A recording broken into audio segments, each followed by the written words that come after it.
Did you know Jimmy Carter played a significant role in what has now become the craft beer industry? I had no idea. RIP, by the way. I love craft beer and I love history, so when those two things converge, well, that just makes me happy. Beer actually plays a really significant role in American history, with many Americans, including some presidents, having been known to be homebrewers. Part of that's just out of necessity. In other words, if you wanted beer, you kind of had to make it yourself. I can talk about that some other time. See, in 1920, Congress amended the Constitution to prohibit the sale, distribution, and creation of alcohol, because alcohol is for the devil. At the time, there were somewhere in the realm of about 700 breweries, and by the time they repealed Prohibition in 1933, because that was a bad idea, there were somewhere in the realm of about 300. And that's not enough. That, plus the Great Depression and World War II, made it so that by 1950, there were really only about 5 breweries that produced 70% of the beer that Americans were consuming. This, of course, didn't mean that people weren't homebrewing, because of course we have a tendency to kind of bend the rules. But in 1978, Jimmy Carter passed a law that legalized the practice of homebrewing.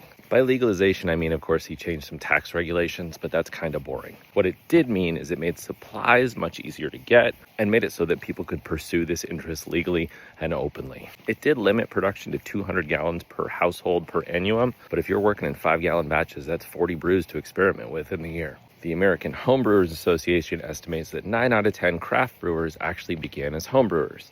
So over the past 47 years, 78 to 25 is 47, I think. The establishment of craft breweries therefore grew, with specific breweries like Sierra Nevada crediting this law as the reason for their creation. So if you're enjoying a nice craft brew, take a quick pause and just thank Jimmy Carter real quick. All right, that's my beer history for the day. Cheers, be well, and enjoy yourselves.